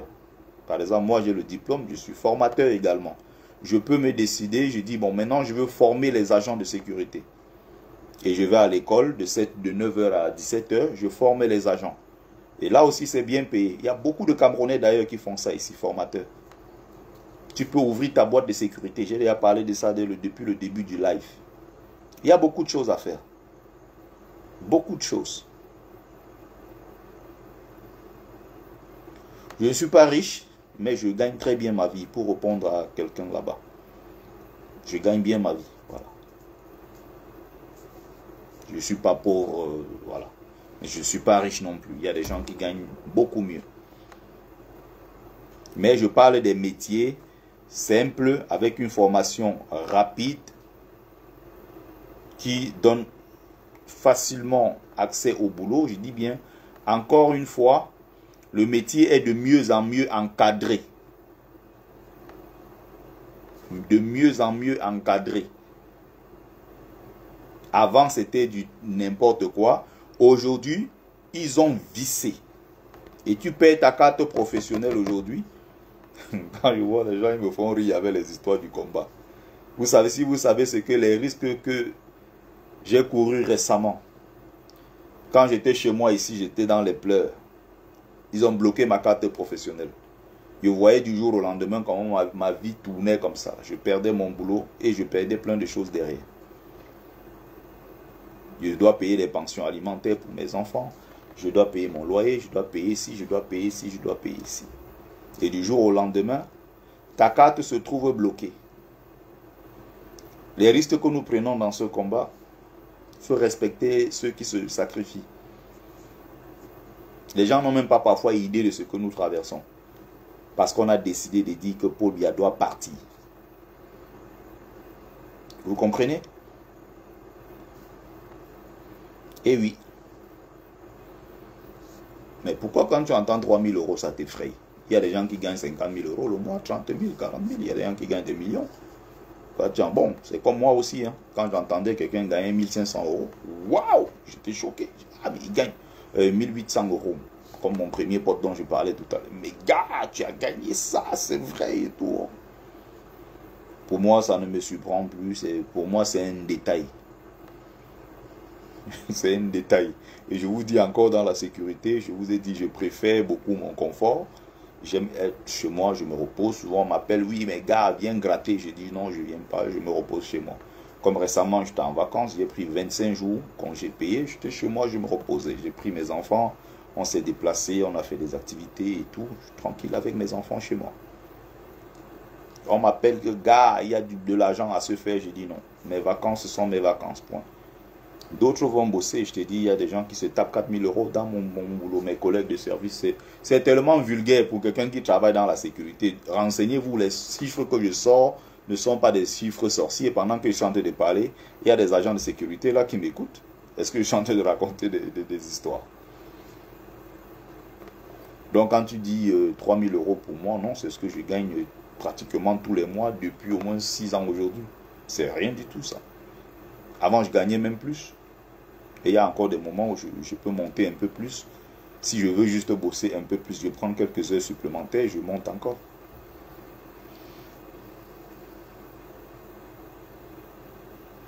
Ah oui. Aujourd'hui, ils ont vissé. Pour entrer dans la sécurité, pour avoir une carte pro. Une carte professionnelle aujourd'hui en France. Pour entrer dans le métier sécurité. Il faut avoir fait 5 ans sur le territoire avec un titre de séjour régulier, ininterrompu. Or, avant, il n'y avait pas ça. Moi, j'ai mes potes, quand je disais, les gars, venez dans le métier. Dis donc, moi, je ne veux pas qu'on me voie avec la tenue, père, je suis un free boy. Père, je suis un homme d'affaires, il ne faut pas qu'on me voie dans les histoires de sécurité. Père, vos histoires de Thomas Nkono. Thomas Nkono, moi, je ne suis pas dedans. C'est comme ça qu'ils appellent ça ici. La père, tu appelles qui dans le Thomas Nkono? C'est comme ça qu'ils me répondaient. Je ne vois pas ce qu'ils ont. Je leur demandais, mais qu'est-ce que tu as de plus que moi? Moi, j'ai des diplômes plus que toi. Je suis une personnalité connue. Ça ne m'empêche pas de me lever aller gagner mon argent. Toi, tu n'es rien du tout. Et tu dis comment on va te voir avec la tenue en train de faire sécurité. Tu dépasses les qui?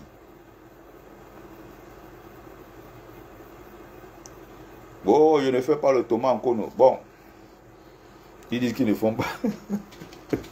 Nous, on fait le Ngara. Nous, on est Thomas Nkono. On est content. On fait notre travail.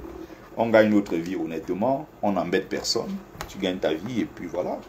Tu fais ce que tu as à faire, c'est tout. Tu payes tes factures. Tu réalises tes projets. Ceux qui veulent maintenant s'agiter, ça c'est leur problème. Donc, je disais ça pour ceux qui ne sont pas dans le métier, parce qu'il ne faut pas être dans les jugements. Le métier avant, c'était ce qu'il est, c'était moins encadré. Aujourd'hui, encore là, ça va encore, les salaires vont encore augmenter. Parce qu'ils ont vissé derrière pour éliminer un peu la racaille. Parce qu'il y a beaucoup de gens qui nuisent à ce métier, l'image même de ce métier. De plus en plus, on est en train d'écarter, même les boîtes de sécurité qui font des marmailles et tous ces désordres-là. On est en train d'imposer un certain rythme. Et plus le temps va passer, les salaires seront meilleurs. Parce que le métier est de mieux en mieux encadré. Pour avoir une carte professionnelle dans les années qui vont suivre, ça ne sera pas facile. Ils ont desserré un peu les taux récemment parce que c'était les Jeux Olympiques. Et ils avaient besoin de beaucoup de gens. Ils ont accordé des cartes professionnelles provisoires avec une durée bien définie pour 6 mois, 3 mois, 4 mois pour permettre parfois à certains étudiants de venir travailler dans la sécurité pendant les Jeux Olympiques. Dès que c'est fini, ils ont bloqué. Donc il y a des gens qui croyaient qu'ailleurs c'est mieux. Oh, dans le bâtiment, oh, dans les bureaux. Il y a des gens qui sont assis dans les bureaux. Moi, j'ai mes collègues, mes camarades. Ils sont assis dans des grands bureaux là et tout, avec costard, cravate et tout, dans des grands bureaux. Ils tiennent des grands discours et tout. Il y a des fois là, c'est chaud pour joindre les deux bouts. Ils m'appellent que gars, trouve-moi 100 € là pour que je puisse tenir. Gars, trouve-moi 100 €. Ils ne gagnent pas plus que moi. Pas du tout.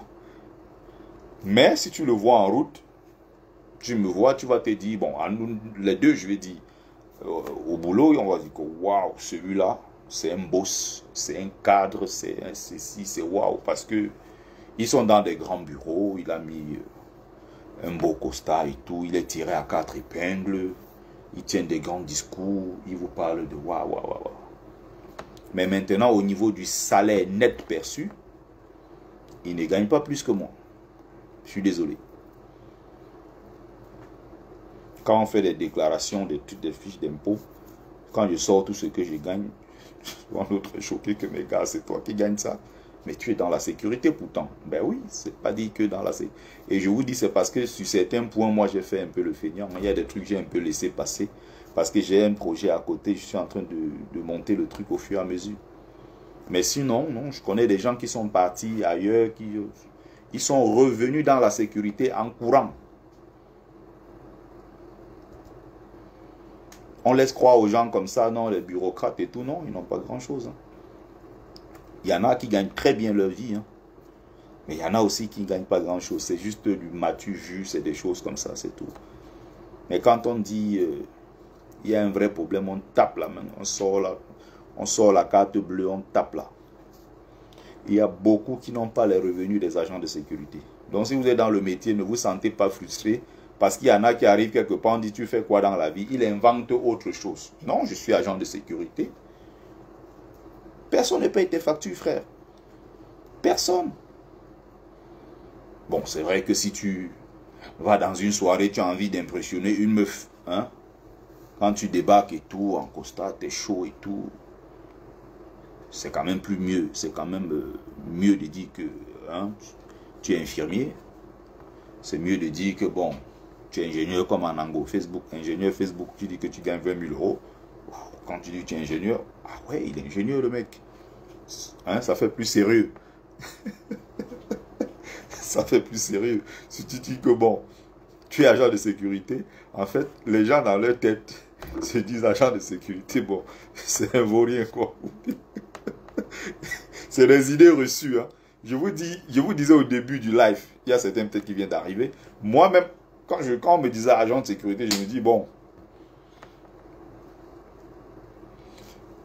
agent de sécurité, je me suis dit, je me disais bon, gars, c'est des videurs ou bien c'est des gars comme ça. Bon.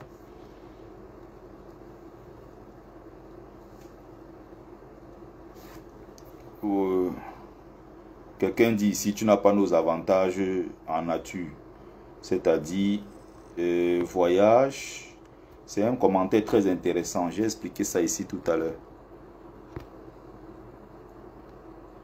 Oh là là, le commentaire ne fait que assurance, hôpital, chèque repas. Je te dis, Mouna, Isaac, c'est zéro tout ce que tu racontes. C'est zéro parce que nous, on a tout ça. Maintenant, il y a des sociétés, par exemple, si c'est une entreprise extérieure, tu es agent de sécurité, tu appartiens à une entreprise extérieure, prestataire pour une grande boîte, tu n'as pas droit peut-être à certains avantages parce que ça, c'est la boîte de sécurité. Mais il y a des gens qui sont agents de sécurité à l'intérieur même de la boîte. Ils ont de très bons salaires. Il y a des agents de sécurité qui sont dans des hôpitaux, ils font du 24 heures, ils ont de très bons salaires, monsieur. Ils ont tout ce que tu dis là. Quand tu dis assurance ou hospitalisation, bah, tout dépend de l'assurance que tu payes. Tu peux décider de payer, de prendre l'assurance de ton boulot, comme tu peux choisir de payer une assurance beaucoup plus chère. Quand tu dis chèque repas c'est zéro. Tout le monde a les chèques repas, donc ça n'impressionne personne quand tu parles de chèque repas. Tu as dit quoi encore? Quoi d'autre? Les avantages en nature comme la voiture. J'ai bien expliqué ici que si tu as le diplôme requis, parfois tu n'as même pas besoin d'avoir le SIAP 3, hein, c'est-à-dire que chef service sécurité incendie, qui est quand même un niveau très élevé dans la sécurité. Hein. Forcément, tu n'as pas besoin. Même parfois, étant SIAP 2, il y a des postes de responsabilité où tu as une voiture de service. Tu as une voiture de service, monsieur. Donc, il ne faut pas faire croire aux gens qu'une voiture de service, c'est exceptionnel. Il y a même d'ailleurs beaucoup dans la sécurité qui ont des voitures de service. Notamment les maîtres chiens. On paye le chien et on le paye encore lui-même. Ça fait 2 salaires. Tu sais combien maître chien gagne? Les gens si souvent me font rire. Hein. Je ne dis pas que ce n'est pas bien hein, d'aller faire des grandes études pour être dans... Attention. Ce n'est pas ce que je dis. Hein. Dès le début, j'ai bien expliqué. Dès le début ici, j'ai bien expliqué. Il faut faire des études. Donc, je sens que ceux qui parlent là, c'est peut-être ceux qui viennent d'arriver. Tu sais combien, quand tu arrives en plein cœur d'Abidjan, tu arrives à Abidjan, tu vois tel immeuble. On te dit que ça, c'est pour un agent de sécurité en France.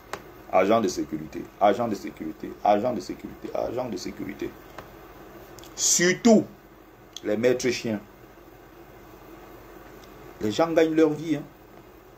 Vous pouvez faire des blabla, raconter ce que vous racontez. Les gens gagnent très bien leur vie. Moi, j'ai mes collègues de service qui étaient maîtres chiens, qui gagnaient très bien leur vie.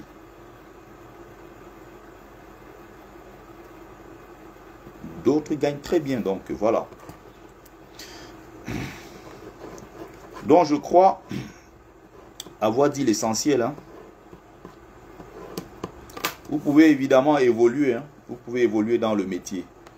Donc si tu es par exemple, tu gères la sécurité d'un grand centre commercial. Tu connais les primes que tu auras chaque fin de mois. Si tu es SIAP 3, tu es recruté. Tu es par exemple jury. Si tu es SIAP 3, tu es jury dans les centres de formation, il y a les examens. Parce que nos examens, on les passe dans soit dans des centres de formation, soit dans des casernes des pompiers. Et à chaque examen, il y a toujours des gens qui sont... il y a des colonels, des sapeurs-pompiers, ce sont eux qui viennent nous valider. Donc tu as un jury devant toi. Et parmi ce jury-là, il y a des SIAP 3. Vous savez combien on paye une journée? On est dans les 250 à 300 euros. Tu viens juste pour quelques heures encadrer un examen. Tu sais combien les gens gagnent dans ça? Les gens gagnent très bien leur vie dans la sécurité. Il ne faut pas faire croire aux gens que c'est ceux qui sont dans des grands bureaux climatisés et tout qui... D'ailleurs, moi je parle comme ça, je suis dans un bureau climatisé. Et je vous dis, je connais beaucoup de gens qui étaient dans d'autres, ils se sont reconvertis dans la sécurité en attendant. Ils se sont dit, bon, je jongle d'abord dans la sécurité. Ils ont même honte, c'est-à-dire que quand ils mettent même leur tenue, ils passent quelque part, ils ne veulent même pas qu'on les voit avec la tenue de sécurité. Dès qu'il finit là, il se change vite fait, il sort de là. Il ne veut même pas qu'on sache qu'il est dans la sécurité. Ils se sont reconvertis en disant, bon, je vais, le temps que je trouve, le temps que il se trouve dedans, ça fait 10-15 ans aujourd'hui. Et ils ont réalisé leur projet. Moi, j'avais mon pote, un autre collègue de service, un Marocain. Lui, au début, il a eu une licence en quoi là, et il avait passé le concours de quoi pour être instituteur. Il a même fait la formation. Et il est allé le temps qu'on l'intègre. Il a traîné là-bas, il posait tout le temps, on ne faisait que faire tourner son dossier. Il a dit, mais c'est quoi cette histoire? En attendant qu'on l'intègre, il s'est dit, bon, je fais d'abord le diplôme là, je passe ça vite fait pour faire la sécurité. Il est venu, il a pris un contrat chez nous, avec quelques heures sup quand même, un bon petit contrat, tranquille. Et tous les mois, il se tapait 1800 euros, basique, hein. Après ça, il prenait souvent des heures sup, il avait 2000. Derrière ça, il a eu un autre contrat et on l'a appelé pour dire, bon, est-ce que tu es chaud? Il y a les heures supplémentaires. Tu as 96 heures de plus ou 48 heures, c'est toi qui choisis. Il a tapé le reste. Il a complété. Tous les mois, il avait 2800, 3000. Il a sa petite voiture, il se gare, il fait son petit job. Il est allé au pays, il a épousé sa femme, il est venu avec, il a fondé sa famille. Aujourd'hui, il est dans la sécurité. Il a dit, je ne bouge plus. J'ai trouvé là où je partais, je suis arrivé là où je partais. J'ai trouvé mon bonheur dans la sécurité. Le diplôme là de l'autre côté, même, on l'appelle après pour lui dire qu'on lui propose un CDD de quelques heures qui devait gagner 1300 euros. Il dit, mais vous c'est 1650 euros comme ça net. Il a dit, vous savez, est-ce que vous savez entre temps combien je gagne déjà? Merci, au revoir.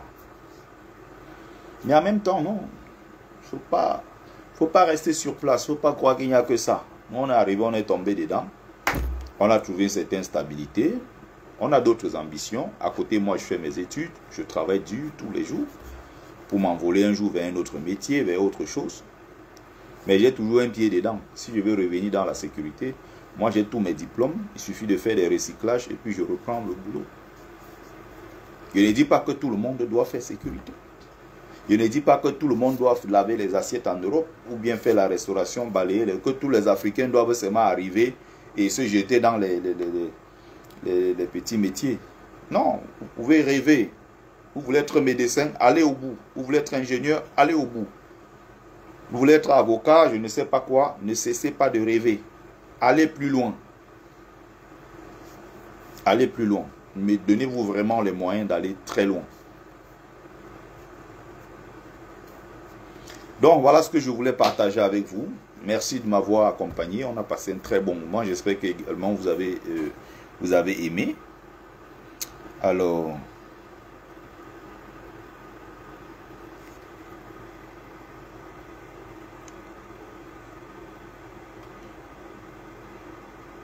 regarde-moi quelqu'un qui dit que comme voiture, c'est la dernière sortie de BMW X3.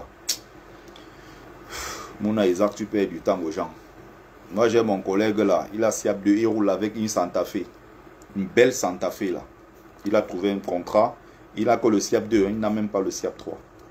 Il est l'intermédiaire entre la société et le client. Il a trouvé son truc. Il se tape 3 000 € net tous les mois. Et il est véhiculé. Il a une belle Santa Fe comme ça. Il est confortable à l'intérieur. Carburant et tous les trucs et tout.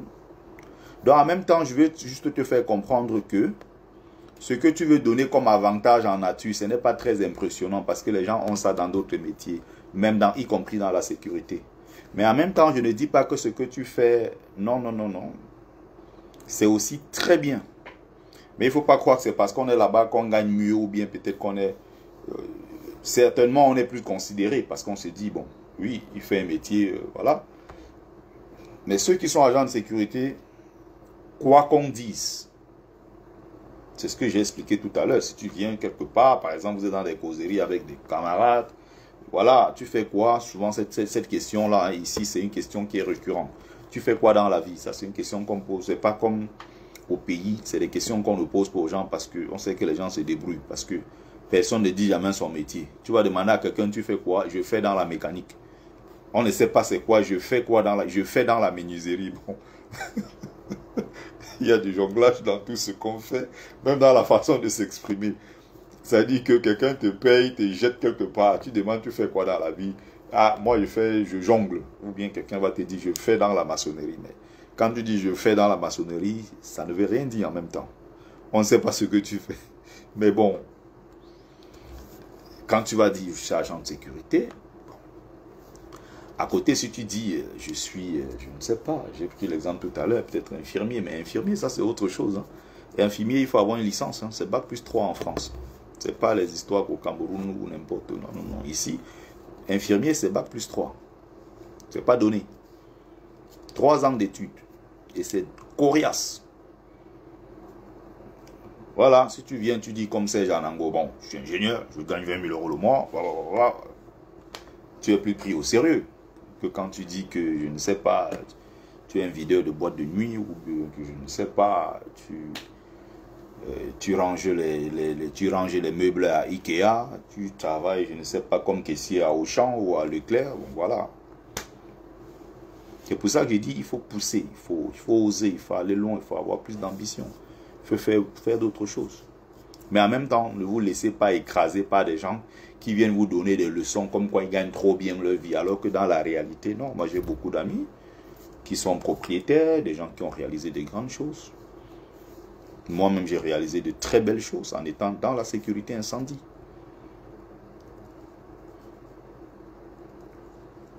Je dis bien, réaliser de très belles choses. Il y a un Toto qui a parlé tout à l'heure, là, je l'ai bloqué. Il faut peut-être alors que je commence à faire maintenant les photos. Je fais des photos et des vidéos de mes réalisations au pays. Je tape ça sur ma page Facebook.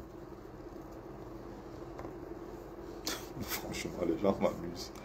Moi, je fais très bien la différence. Hein. Je fais une différence très nette entre ma vie publique ici et ma vie de famille. Hein. Vous n'allez jamais voir mes enfants ici. Hein. Vous n'allez jamais voir un membre de ma famille ou quoi que ce soit. Non, non, non. Moi, j'ai une vie privée que je veux bien séparer de tout ce que je fais ici sur la toile.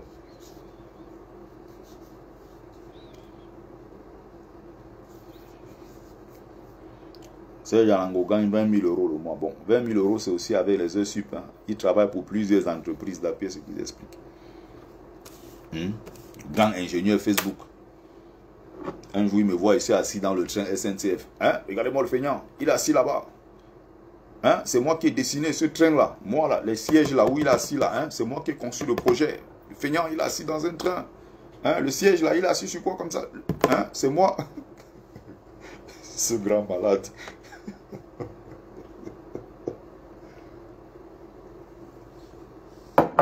Bon, merci à vous.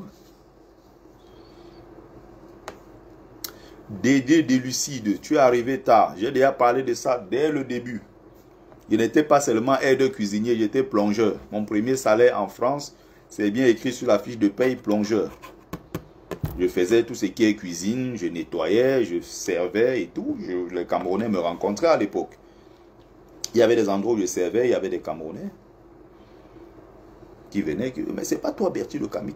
Il dit, mais oui, c'est moi, je suis au travail. Vous voulez quoi? Vous voulez même quoi aux gens? C'est vous qui payez les factures des gens. Vous jugez le travail souvent des autres alors que vous encouragez des chômeurs. Quelqu'un nettoie le sol, tu te moques de son travail ou bien tu laves les fesses. Tu laves les fesses des vieux white comme on dit ici. On te juge. Alors qu'entre-temps, il y a une chômeuse qui se lève tous les matins. Elle crie sur la toile. Et dès qu'elle met une cagnotte, oh, cotisez s'il vous plaît pour mes vacances à Dubaï. On cotise. Mais quelqu'un qui gagne sa vie honnêtement, on l'insulte. C'est-à-dire que les trucs des Camerounais, c'est difficile à comprendre. Très difficile.